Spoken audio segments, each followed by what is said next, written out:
Hey, I'll check out the audiobook of Lou Rockwell's Fascism versus Capitalism, narrated by me, Scott Horton, at audible.com. It's a great collection of his essays and speeches on the important tradition of liberty. From medieval history to the Ron Paul Revolution, Rockwell blasts our statist enemies, profiles our greatest libertarian heroes, and prescribes the path forward in the battle against Leviathan. Fascism versus Capitalism by Lou Rockwell for audiobook. Find it at Audible, Amazon, iTunes, or just click in the right margin of my website at scotthorton.org. Hey, y'all, Scott Horton Show. I'm him.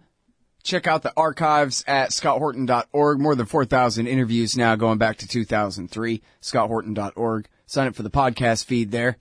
And follow me on Twitter at Scott Horton Show. And I'm sorry, I've been falling behind on the number of interviews here, guys. Really, the election is taking everyone's interest away from foreign policy, so there's less to interview about, unfortunately. And I've just had a hard time really arranging them. And plus, I'm really busy trying to write this book. I'm working on chapter 2. I'm making progress, but yeah, it's kind of a pain. But anyway, I'm still here. And I'm still doing interviews. Like, listen to this one. All right, y'all, introducing Peter Van Buren. He used to be with the State Department for a long time, and then he quit as a whistleblower, wrote the book We Meant Well, and also Ghosts of Tom Joad. He writes at wemeantwell.com, and we rerun a lot of it on the blog and in article format as well at antiwar.com. Welcome back to the show, Peter. How are you doing? Pleasure to be back with you, Scott, always. Very happy to have you here. So we should talk about the wars and stuff sometimes. But anyway, I want to talk about the emails again with you here. You're about the best guy I've got on it because you used to work at the State Department. You really know this stuff backwards and forwards. I think I'll start off our interview without a question, but just complaining that the scandal is called the email scandal. And what a terrible name for a scandal, because emails are boring and stupid and everybody emails things back and forth. And what's so scandalous about emails? It doesn't tell you what the problem is in the title at all. And then I guess there's kind of a discrepancy too about what really is the problem. Is it that she was trying to hide this stuff in the first place, or is it that there was a satellite photo of a North Korean nuclear weapons facility on there, or, you know, just what is the dang deal anyway, Peter? So the floor is yours, sir, to straighten us out. Thank you. Here. Talking about titles, I'm just so glad that the media hasn't really focused on adding gate to the end of everything. Yeah, we can at least be happy about that. Yeah. So we be happy for what you get these days. The Maybe we need a new name for it. What is it? What's the crux of this thing? And then let's come up with a new title for this. Are we allowed to curse on your show? I forgot. Yeah, go ahead. I'll bleep it out if it's too bad. So Hillary Clinton's bullshit would be my nomination. But let's change it. Hillary Clinton's complicated bull. The thing about the email problem, the email situation at State Department and Hillary Clinton is that it's being mischaracterized by the Clinton people in particular, and very much picked up by, I'm afraid, both political sides of the spectrum. It's being presented largely to the public as some kind of legal/technical thing. The legality part comes at us wrongly from both directions. First, on the conservative side, we're being told, at least the conservative commentators are just hoping that there's going to be a legitimate indictment and actual criminality coming out of this, which would obviously doom Clinton's campaign. And they're focused very much on criminality there. On the Democratic side, on the liberal side, they're focused on criminality because they don't think indictment is going to happen.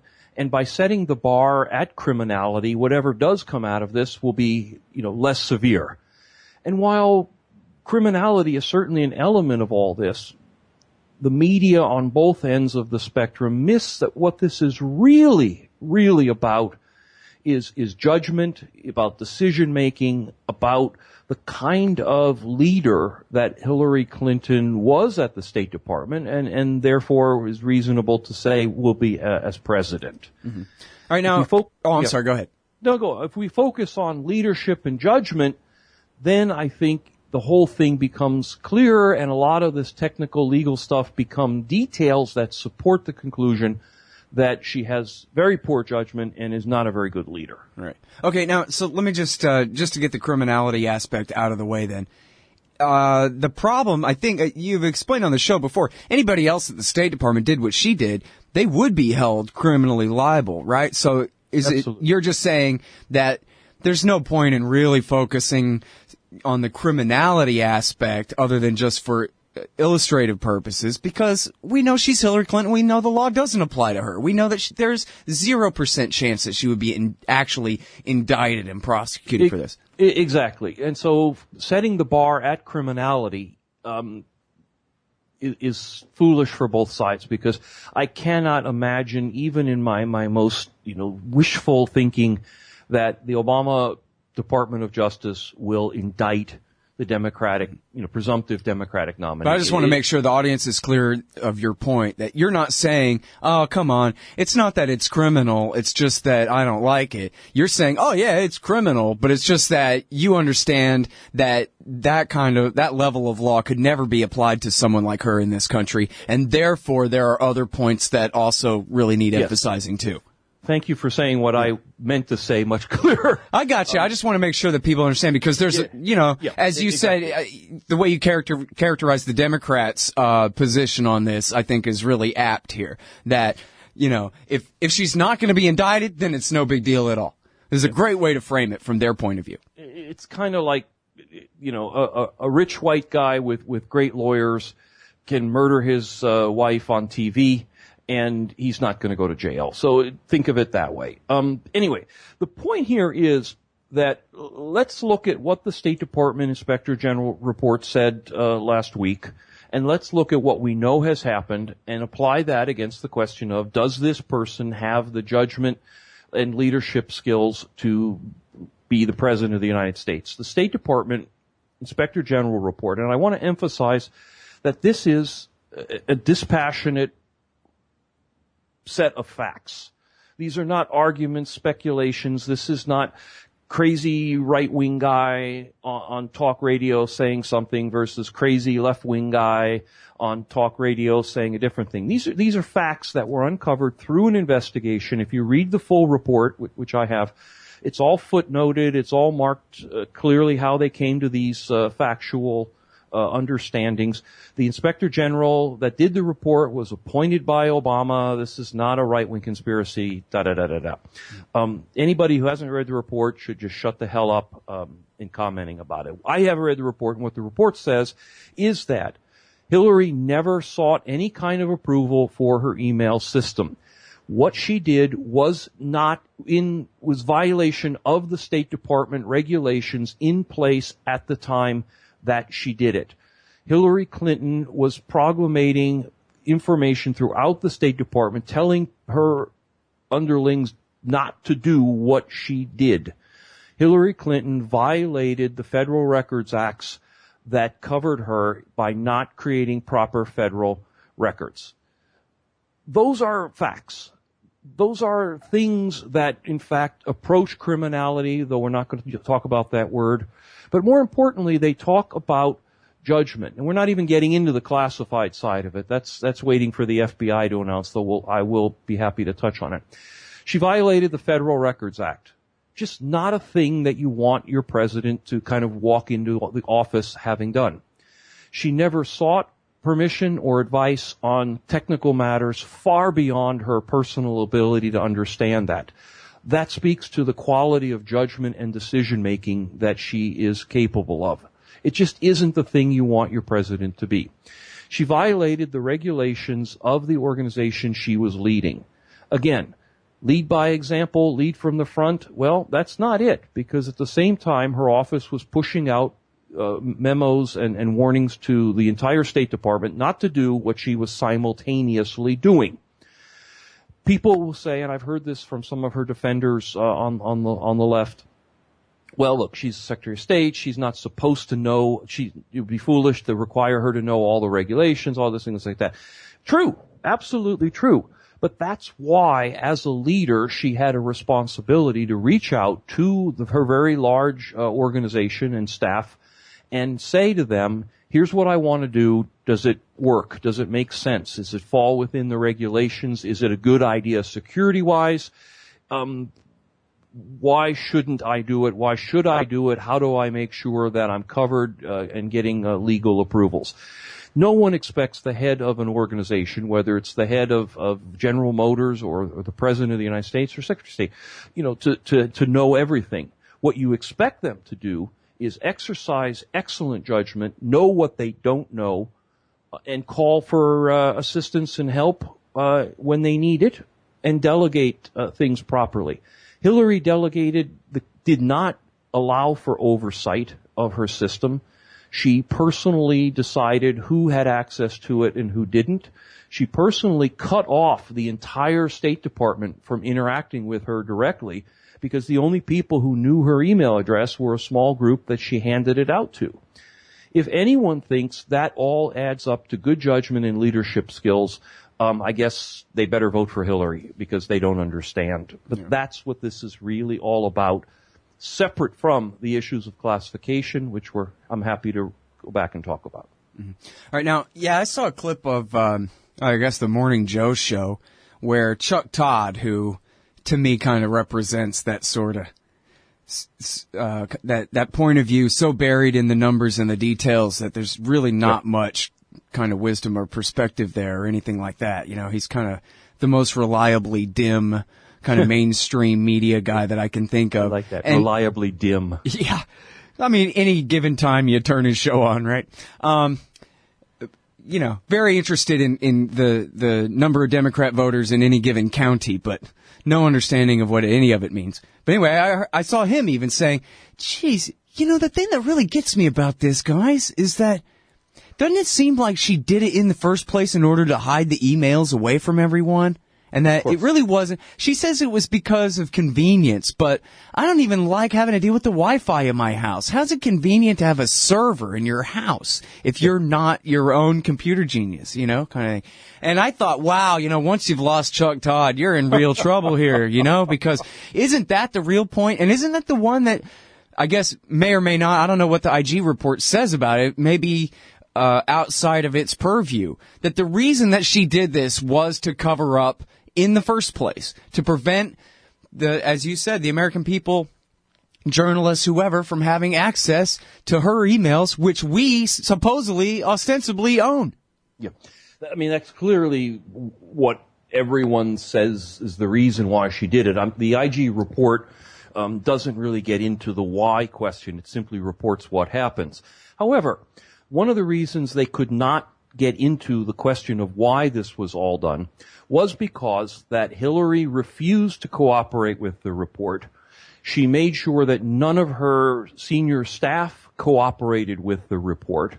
And because her IT administrator who ran this whole thing pleaded the Fifth Amendment and refused to cooperate with the IG report. This, again, gets into this question about judgment and leadership, because I think we all can go back and remember over the past year the number of times Hillary has claimed that she's willing to cooperate and is cooperating with investigations, that she wants this all to be brought into the public so they can see she did nothing wrong. And in fact, she didn't cooperate, and she made sure that other people around her did not cooperate. And that level of lying, and boy, that's a strong word to use, lying. There's a lot of nicer words to use, but or less or vaguer or less precise. But she lied. She absolutely lied. She lied when she said that what she did was approved. It wasn't. The State Department IG report makes that clear. She lied when she said that she was going to be transparent about all this and that she was going to cooperate. She lied about these things. That's a real big one, I think, too. Yeah. That one didn't get as much play on TV as I thought it should have. Yep. And because I think we only found that out from the report, right? We didn't know that already, that she had refused to even talk to them. That's correct. And again, it's important to keep circling back to the underlying fact that this is all facts, that we're past now speculating or wondering or leaking or anonymous sourcing or anything like that. For the very first time since this story was first broken in March of last year, we now have an independent set of facts in front of us that you can't just not agree with. That you can't, you can't just say, well, it's a theory, or who can trust, Alex Jones reporting this, or Scott Horton, or anybody else. We're past that now. There are facts from a dispassionate, independent investigator who states his case, who makes it clear how he came to to acquire this information, who he talked to, who he didn't talk to. And there they are. And the fact that the media, Chuck Todd included, is not focusing on that and still presenting this like it's a football game. Well, Team Clinton says this, but the IG's report says that, is really beyond the pale to me. It's just something that makes me absolutely nauseous to see that our media is not standing in front of her with this report in their hand, reading things out loud and saying, Madam, on June 27th, 2015, you said this. However, the IG report says the complete opposite and says that, and here's why they came to that understanding. Can you please explain that? Mm-hmm. No, no one's doing that. Absolutely no one is doing that. Right. Well, at least on that clip of Morning Joe that I saw, Mika Brzezinski looked like she was going to cry. It was from the next morning after it came out. And she said, I don't know what to do. I think it's about to come out of my mouth. I can't help it. It was a lie when she said this or that. And it was like, she couldn't believe it. Hillary, her hero, would say something that wasn't true. And yet I'm trying to come up with excuses and I'm drawing a blank. It was really kind of funny to see that, And that's it. There are no excuses. Actually, Hillary has offered many, many excuses. She said, I want the convenience of carrying only a single device, but there's plenty of pictures of her using her BlackBerry as well as an iPad, as well as a regular cell phone. So the convenience argument falls away. She's down now to arguing, well, everybody does it or did it. And she has said all the other secretaries of state before her did this. And even that is a lie. The IG report makes it it's black and white that Condoleezza Rice never used email. Now, that's its own issue. But for Hillary to claim that all previous secretaries of state used private email is absolutely, again, factually incorrect. And she's read the report, or certainly her staff and speechwriters have read the report, so why lie about that? In addition, Colin Powell sent out a limited number of emails on his personal account way back in the dark ages of the Internet when, AOL was the sort of standard of these things. He did not run a private server. He did not shield himself from the Freedom of Information Act. He did not do this for 4 years and cover it up until someone finally exposed him. Madeleine Albright says she may have sent a handful of emails, and that's about it. And so, it's just simply, it's like saying that, Son of Sam and I are both killers, right? He was a mass murderer who killed that, and I stepped on an ant yesterday. So yeah, technically speaking, I guess we're both killers, but that's both correct and irrelevant. And so for Hillary to go back now, her only excuse that she's got left is everybody did it. That's what 6-year-olds say, right? That's what teenagers say when they're caught smoking. Mom, everybody does it. Well, and she's the one running for president, not Colin Powell or Condoleezza Rice either. And she's the one who's put herself in front of the American people and said, please judge me. Yeah. If Madeleine Albright or Colin Powell was in front of us running for president and therefore saying, please judge me, well, then, we'll talk about what they did. But again, to use a teenager's caught smoking in the bathroom excuse, once again, go back to those key words, judgment and leadership. All right, now here's something that is not talked about nearly enough, I don't think. Maybe this should be the name of the scandal. The missing 30,000 emails that Scott Horton does not believe were private emails. Ooh, now Scott, first of all, what a cynical view of this. Gosh, lighten up, bud.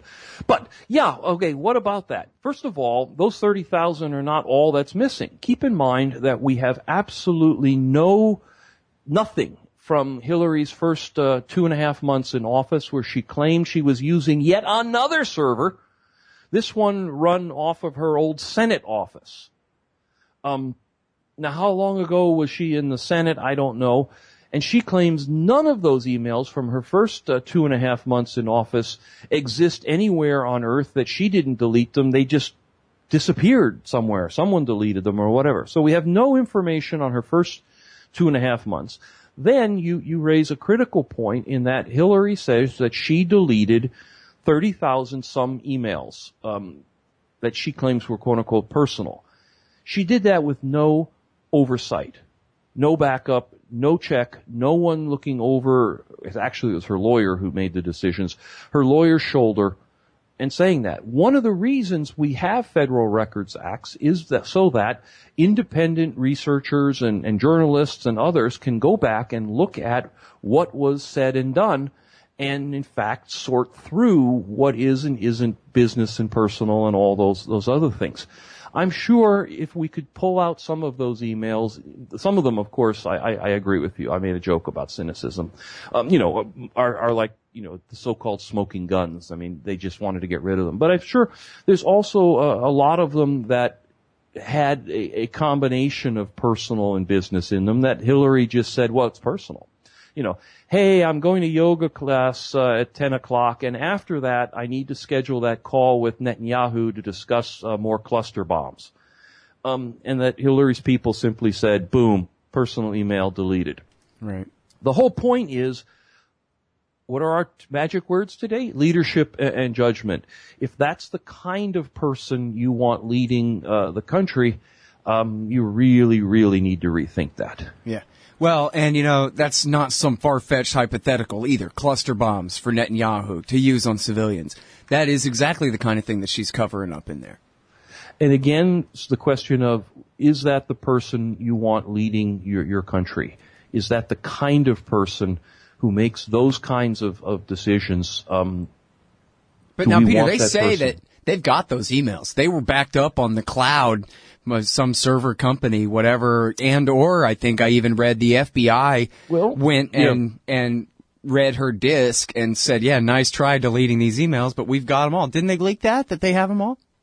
There's been a lot of rumors, stories, whatever's about that, but I don't know that anyone has actually come out and said publicly, yes, they're in someone's possession. But as we all know, stuff that electronic stuff is very, very hard to really get rid of. For example, in my State Department career, same place Hillary used to work, because she didn't bother to ask the right people, I guess. We would do destruction drills. This is what the idea would be, that if the embassy was being overrun by bad guys, how do we get rid of the most sensitive materials? And with anything electronic, the plan was to drill holes in the hard drives or the electronic devices, physically drill holes in them, and then to the extent possible, bash them with sledgehammers. I mean, literally, physically destroy them and scatter the parts. I mean, that is the level you need to go to in order to really get rid of something. I suspect, and this is simply pure conjecture on my part, that one of the things about this IT administrator, Brian Pagliano, he's the one that has been given both immunity from prosecution and taken his right against self-incrimination in a lot of these investigations. I suspect he knows what happened there, and he knows where these backups are should they actually exist. Every sysadmin that I've known loves backups.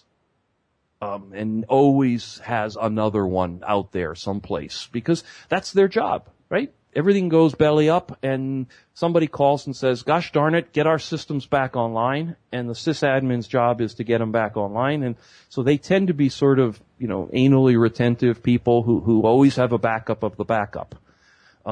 It would be fun to kind of page through those 30,000 emails and have an independent oversight authority look at them and determine if any of them were work-related. At that point, you're looking at destruction of evidence as well as perjury charges.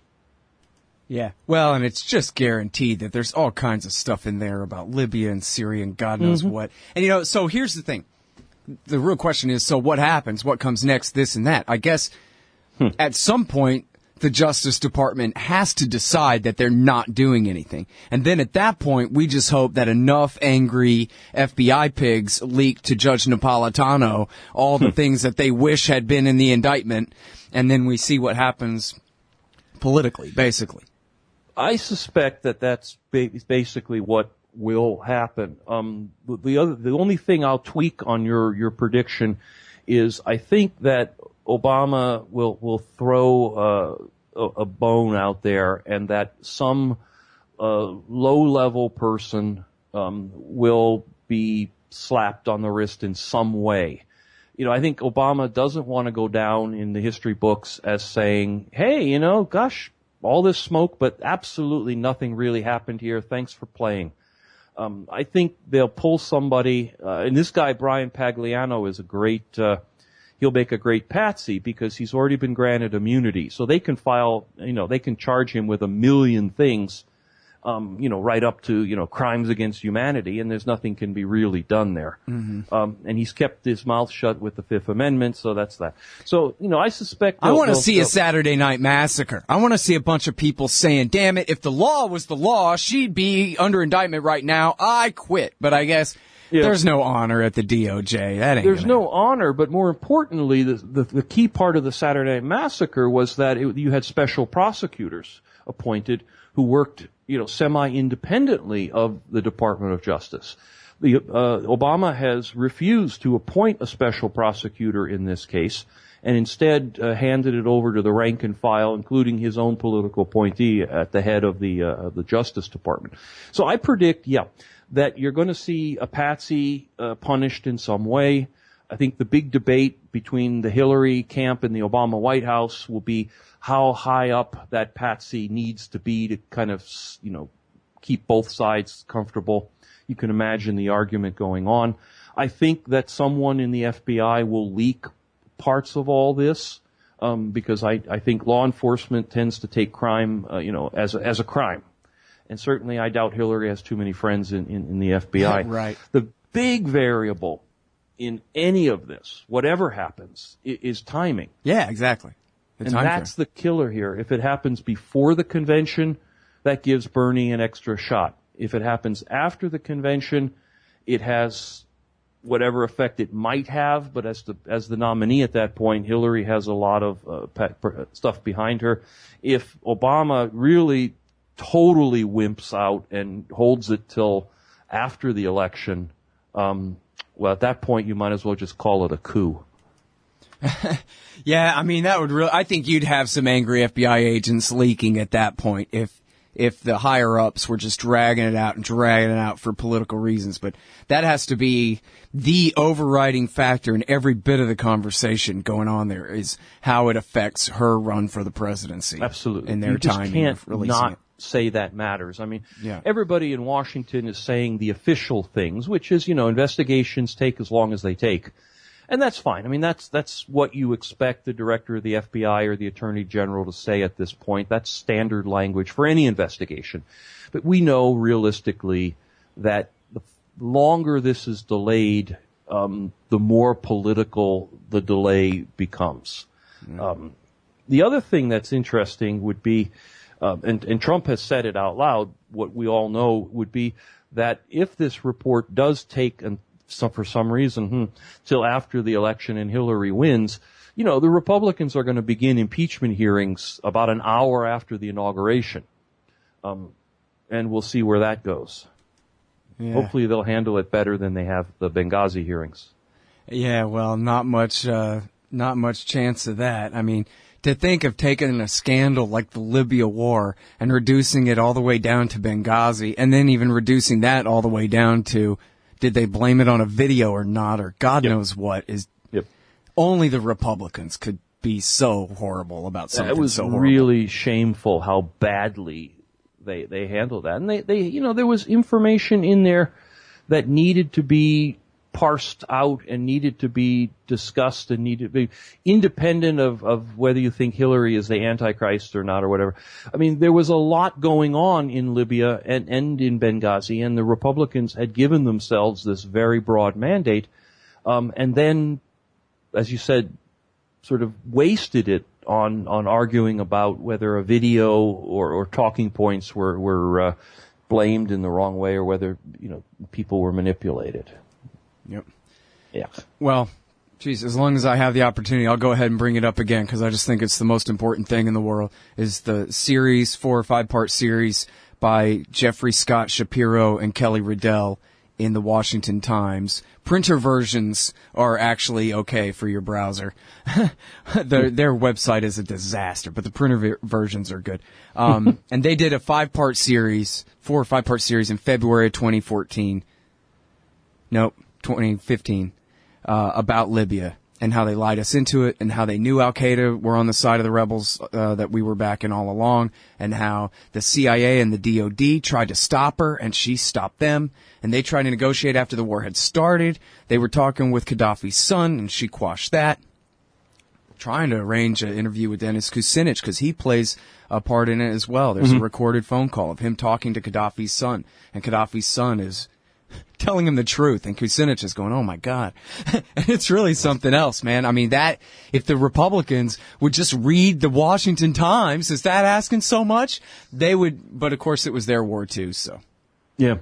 No, I think there's a lot, and one of the things people should be paying attention to is, Hillary made her big foreign policy speech yesterday, and she just didn't talk about things like Libya. It's kind of a big deal.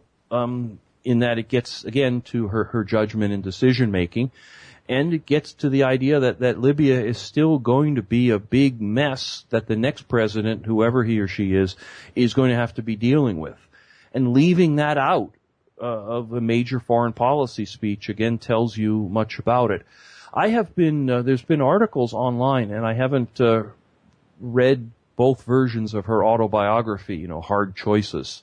I read most of the book when it first came out, the hardback edition, but there have been a lot of people online who have compared the hardback with the recently issued paperback, and it shows that she has deleted portions of her autobiography that dealt with Libya and Syria. Really? I knew that she had changed the part about Honduras, but I didn't know that she had changed the Libya-Syria stuff too, huh? And all they've said is the Hillary campaign said, well, you've got to, the paperback edition had to be shorter than the hardback. So, yeah. We clipped out. Edited for space, you understand. Wow, exactly. Can you tell me off the top of your head where I can read about that? I saw it maybe on Salon, maybe on Slate or maybe on Vice, because I always look at those sites. I definitely got to look that up. That sounds great. It's a Google out there, but it's again, these are the questions: judgment, decision making. Is this the kind of person who we're going to trust with all the responsibilities of the presidency? And please, let me just jump right ahead and say, don't give me this. Well, if we don't vote for her, we're going to get Trump. First of all, this election is not over. Bernie Sanders is still running, and I'm hoping that Bernie is someone I can choose to vote for in November. There are other third-party candidates, and there still remains the possibility, however slight, that Hillary won't be around, and there may be, say, a Biden-Warren ticket out there. I don't know. But I believe voting is an act of conscience, and that I need to make a decision that I can live with as opposed to voting, holding my nose and trying to pick the lesser of two evils. And I simply cannot buy that the strongest argument to elect Hillary Clinton is she's not someone else. Yeah.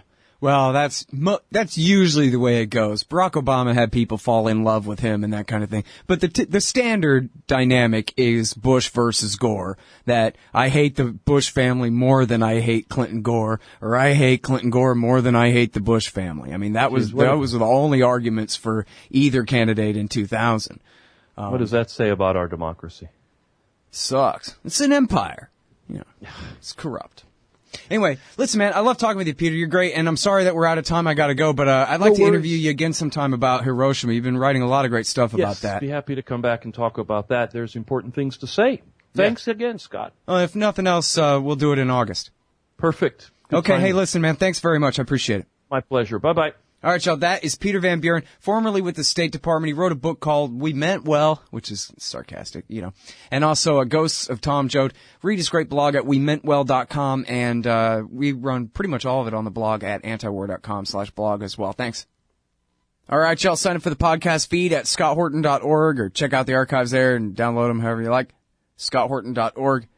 Help support at scotthorton.org/donate, and follow me on Twitter at Scott Horton Show. Thanks. You hate government, one of them libertarian types, or maybe you just can't stand the president, gun grabbers, or warmongers. Me too. That's why I invented LibertyStickers.com. Well, Rick owns it now, and I didn't make up all of them, but still, if you're driving around and want to tell everyone else how wrong their politics are, there's only one place to go. LibertyStickers.com has got your bumper covered. Left, right, libertarian, empire, police, state, founders, quotes, central banking. Yes, bumper stickers about central banking. Lots of them. And, well, everything that matters. LibertyStickers.com. Everyone else's stickers suck. This part of the Scott Horton Show is sponsored by Audible.com. And right now, if you go to audibletrial.com/Scott Horton Show, you can get your first audiobook for free. Of course, I'm recommending Michael Swanson's book, The War State, The Cold War Origins of the Military-Industrial Complex and the Power Elite.